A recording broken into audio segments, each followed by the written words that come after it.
കളിയുടെ എല്ലാ മേഖലയിലും മുംബൈ ഇന്ത്യൻസ് മികച്ച പ്രകടനം പുറത്തെടുത്തപ്പോൾ മുംബൈ അർഹിച്ച ജയം സ്വന്തമാക്കുകയായിരുന്നു. കൊൽക്കത്ത ഈഡൻ ഗാർഡൻസിലെ ഇളകിമറിഞ്ഞ 10,000-കണക്കിന് ക്രിക്കറ്റ് പ്രേമികളെ സാക്ഷി നിർത്തിയാണ് മുംബൈ IPL-ലെ തങ്ങളുടെ ആദ്യ കിരീടം സ്വന്തമാക്കിയത്.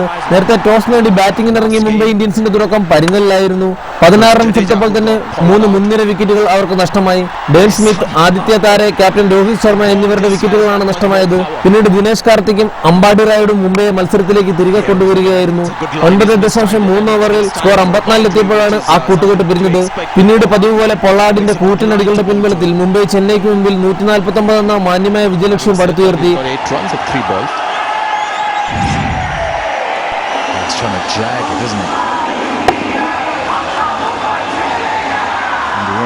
Because it's that wide, but he just wants to swing the arms and smash it as far as he can. Pollard 32 പന്തിൽ പുറത്താകാതെ 60 റൺസ് നേടി.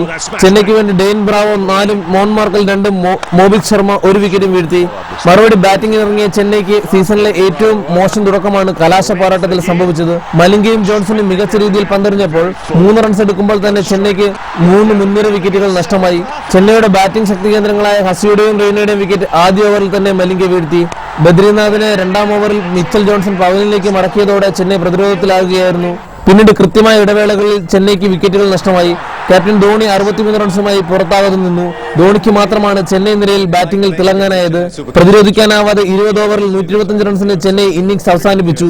ഇതോടെ ഇന്ത്യൻ താരം രോഹിത് ശർമ്മയുടെ നേതൃത്വത്തിൽ ഇറങ്ങിയ മുംബൈ ഇന്ത്യൻസ് IPL തങ്ങളുടെ ആദ്യ കിരീടം നേടി. കിരൺ പൊള്ളാർഡാണ് man of the match. Rajasthan റോയൽസിന്റെ വാട്സൺ ടൂർണമെന്റിലെ താരമായി തെരഞ്ഞെടുക്കപ്പെട്ടപ്പോൾ 773 റൺസ് നേടി ഹസി ടൂർണമെന്റിലെ ഏറ്റവും വലിയ റൺവേട്ടക്കാരനായി. വിക്കറ്റ് വേട്ടയിൽ 32 വിക്കറ്റുമായി ബ്രാവോ ഒന്നാമനായി. Sports desk, Kerala vision.